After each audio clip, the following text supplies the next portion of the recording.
తెలంగాణలో మున్సిపల్ ఎన్నికల ఓట్ల లెక్కింపు ప్రారంభమైంది. 116 మున్సిపాలిటీలు 7 కార్పొరేషన్ల పరిధిలో జరిగిన ఎన్నికలకు సంబంధించి బ్యాలెట్ బాక్సుల్లోని ఓట్లను లెక్కిస్తున్నారు. మున్సిపాలిటీల తొలి ఫలితం 10 గంటలలోపే వచ్చే అవకాశం ఉంది, అంటే మరి కాసేపట్లో వచ్చే అవకాశం ఉంది. కార్పొరేషన్ ఎన్నికల ఫలితాలు కాస్త ఆలస్యం అవుతాయని ఎస్సీసీ వర్గాలు వెల్లడించాయి. రాష్ట్ర వ్యాప్తంగా మొత్తం 136 ఓట్ల లెక్కింపు కేంద్రాల్లో కౌంటింగ్ కొనసాగుతుంది. ఓట్ల లెక్కింపు కేంద్రాల దగ్గర భారీ భద్రతను కూడా ఏర్పాటు చేశారు.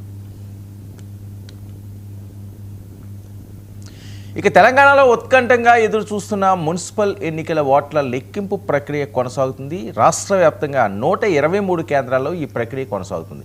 7 కార్పొరేషన్లో 412 డివిజన్లు, 116 మున్సిపాలిటీలోని 2569 వార్డులకు సంబంధించిన ఫలితాలను అధికారులు వెల్లడిస్తారు. మధ్యాహ్నం నాటికి మున్సిపాలిటీల ఫలితాలు, సాయంత్రంలోగా కార్పొరేషన్ పూర్తి ఫలితాలు వెలువడే అవకాశం ఉందని అధికారులు చెబుతున్నారు. ఇక లెక్కింపు ప్రక్రియను పారదర్శకంగా నిర్వహించేందుకు ఎన్నికల సంఘం పటిష్ట ఏర్పాట్లు చేసింది.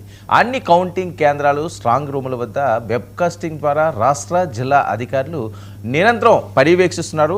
ఎలాంటి అవాంఛనీయ ఘటనలు జరగకుండా కౌంటింగ్ కేంద్రాల వద్ద పోలీసులు భారీ బందోబస్తు ఏర్పాటు చేశారు. ఇక కౌంటింగ్ హాల్లోకి అధికారులు, అభ్యర్థులు, వారి ఏజెంట్లను మినహా ఇతరులను అనుమతించడం లేదు.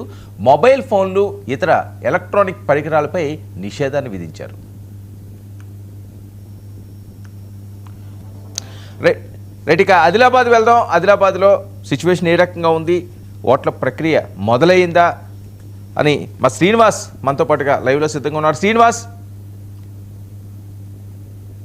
ఉదయం 8 గంటల నుంచే ఓట్ల లెక్కింపుకు సంబంధించి అధికారులు అన్ని రకాల ఏర్పాట్లు అయితే చేశారు. అయితే ఉదయం 8 గంటల నుంచి ఓట్ల లెక్కింపు ప్రారంభమైనప్పటికీ అయితే ముందుగా పోస్టల్ బ్యాలెట్ ఓట్ల లెక్కింపు అయితే ప్రస్తుతం కొనసాగుతుంది. ఇంకా ఒక రకంగా చెప్పాలంటే అభ్యర్థులకు సంబంధించినటువంటి ఓట్ల లెక్కింపు అయితే ప్రస్తుతానికి ఇంకా కొంత ఆలస్యం అవుతున్నటువంటి పరిస్థితి ఉంది. కొన్ని చోట్ల మాత్రమే ఓట్ల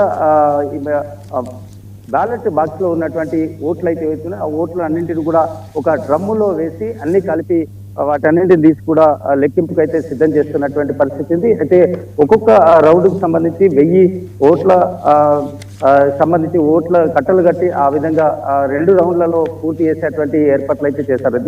ఉమ్మడి ఆదిలాబాద్ జిల్లా వ్యాప్తంగా అయితే ప్రస్తుతం ఓట్ల లెక్కింపుకు సంబంధించి ప్రశాంతంగా కొనసాగుతుంది. దీనికి సంబంధించి అధికారులు అన్ని రకాల ఏర్పాట్లు కూడా పూర్తి చేశారు.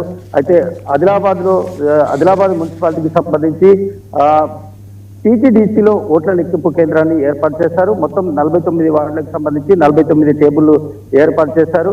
అయితే టేబుల్ కు 2 చొప్పున కౌంటింగ్ అసిస్టెంట్లను, 4 కౌంటింగ్ నోడల్ ఆఫీసర్లు, 11 మంది ఆర్ఓలు, 11 మంది ఏఆర్ఓలను నియమించారు. ఇంకా అదేవిధంగా అస్మాబాద్ మున్సిపాలిటీకి సంబంధించి జిల్లా కేంద్రంలో సాంఘిక సంక్షేమ గురుకుల పాఠశాలలో అస్మాబాద్ మున్సిపల్ ఎన్నికల కేంద్రాన్ని, కౌంటింగ్ కేంద్రాన్ని ఏర్పాటు చేశారు. ఒక్కో హాల్లో 5 టేబుల్స్ చొప్పున 2 హాల్లో 10 టేబుల్స్ ఏర్పాటు చేసి 20 వార్డులకు సంబంధించినటువంటి ఈ 2 రౌండ్లలో ఈ ఓట్ల లెక్కింపు చేయనున్నారు. అదేవిధంగా మంచిర్యాల మున్సిపాలిటీకి సంబంధించి ఐజా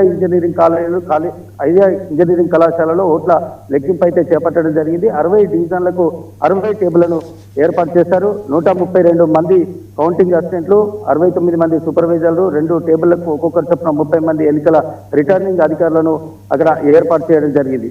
అదేవిధంగా నిర్మల్ సంబంధించి నిర్మల్ జిల్లా కేంద్రంలోని పాలిటెక్నిక్ కళాశాలలో మొదటి అంతస్తులో కౌంటింగ్ ఏర్పాటు చేశారు. నిర్మల్ మున్సిపాలిటీలోని 42 వార్డులకు కౌంటింగ్ గాను 22 టేబుల్స్, బ్యాలెట్ బాక్స్లకు ఒక్కొక్క టేబుల్ మొత్తం 23 టేబుల్స్ ఏర్పాటు చేశారు. కౌంటింగ్ సూపర్వైజర్లు 23 మంది, అదనంగా మరో 5 మొత్తం 28 మంది, కౌంటింగ్ అసిస్టెంట్లు 46 మంది, అదనంగా 9 మంది, మొత్తం 55 మంది ఉండగా నిర్మల్కు 83 మంది విధులు నిర్వహిస్తున్నారు. అదేవిధంగా నిర్మల్ జిల్లా కేంద్రంలోని పాలిటెక్నిక్ కళాశాలలో ఏర్పాటు చేసినటువంటి ఈ కౌంటింగ్ లో అయితే కౌంటింగ్ కొనసాగుతున్నటువంటి పరిస్థితి ఉంది. ఇంకా లక్షట్పేట మున్సిపాలిటీకి సంబంధించి పాత మండల పరిషత్ అభివృద్ధి అధికారి కార్యాలయంలో ఓట్ల లెక్కింపు కేంద్రాన్ని ఏర్పాటు చేశారు. 15 వార్డులకు 8 టేబుల్స్ ఏర్పాటు చేసి రౌండ్ల వారీగా ఓట్ల లెక్కింపు అయితే చేపట్టారు. అదనపు సిబ్బందితో కలిపి 9 మంది కౌంటింగ్ సూపర్వైజర్లు, 18 మంది కౌంటింగ్ సహాయకులను ఇక్కడ ఏర్పాటు చేశారు. కాగజ్నగర్ మున్సిపాలిటీకి సంబంధించి కౌంటింగ్ కేంద్రాన్ని కాగజ్నగర్ పట్టణంలోని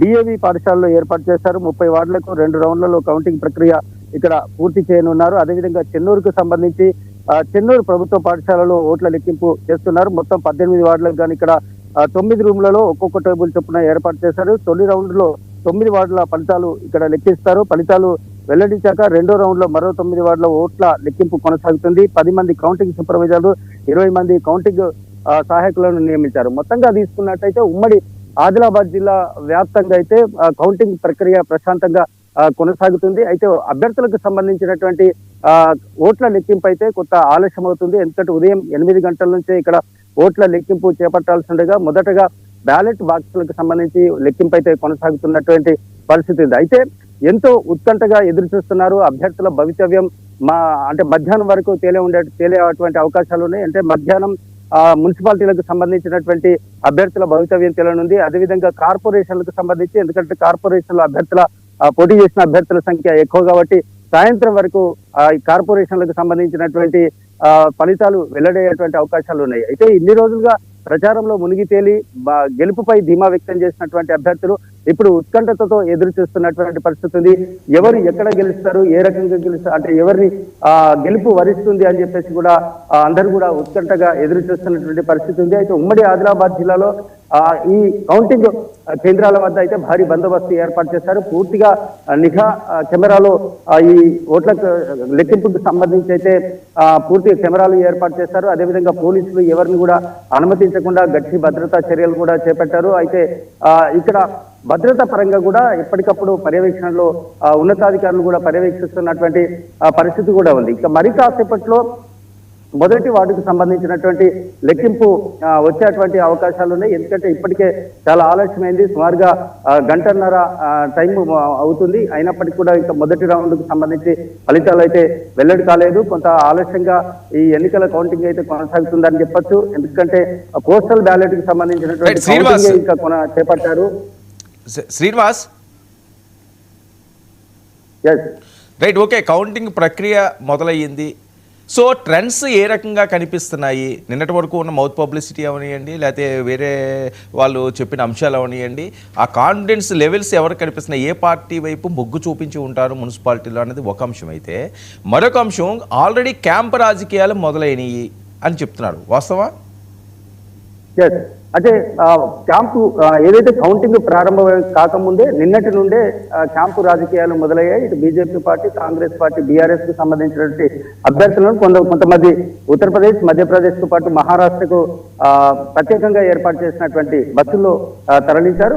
మరికొంతమంది చూసినట్టయితే వైజాగ్, అంటే విశాఖపట్నంతో పాటు కొన్ని గోవా లాంటి ప్రదేశాలకు కూడా తరలించినటువంటి పరిస్థితి అయితే ఏర్పడింది. అయితే ఈ కౌంటింగ్ ప్రక్రియ, కౌంటింగ్ రిజల్ట్ రాకముందే తాము గెలుస్తామనేటువంటి ధీమాతో అన్ని పార్టీలు కూడా క్యాంపు రాజకీయాలకైతే తెరతీశాయి. ఎందుకంటే తమ అభ్యర్థులు గెలిస్తే గనక ఇతర పార్టీలకు జంప్ అయ్యేటువంటి అవకాశాలు ఉన్నటువంటి నేపథ్యంలో ముందస్తు జాగ్రత్తగా అభ్యర్థులకు, ఎవరైతే కౌన్సిలర్ అభ్యర్థులుగా, కార్పొరేట్ అభ్యర్థులుగా బరిలో నిలిచి పోటీ చేసినటువంటి అభ్యర్థులు ఎవరైతే ఉన్నారో వారందరినీ కూడా క్యాంపుకి అయితే తరలించినటువంటి పరిస్థితి ఉంది. అంతేకాకుండా ఇక్కడ చూసినట్టయితే ఉమ్మడి ఆదిలాబాద్ జిల్లాకు సంబంధించి అయితే దాదాపు ఒకవైపు బీజేపీ దాదాపుగా 10కి 10 వస్తాయని చెప్పేసి ఆశాభావం వ్యక్తం చేస్తుంది. అదేవిధంగా కాంగ్రెస్ కూడా ఆశాభావం వ్యక్తం చేస్తుంది.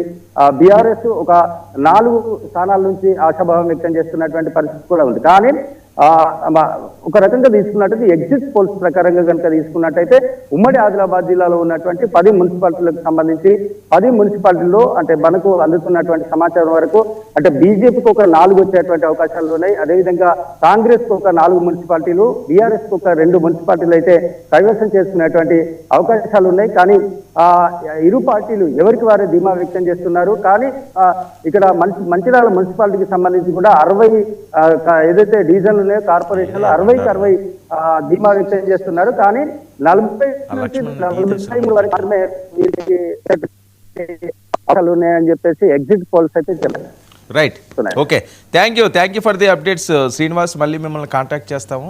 ఇది ఆదిలాబాద్లో ఉన్న పరిస్థితి. మనతో పాటుగా బీజేపీ అధికార ప్రతినిధి వెంకటరెడ్డి గారు లైవ్లో సిద్ధంగా ఉన్నారు. వెంకటరెడ్డి గారు నమస్తే.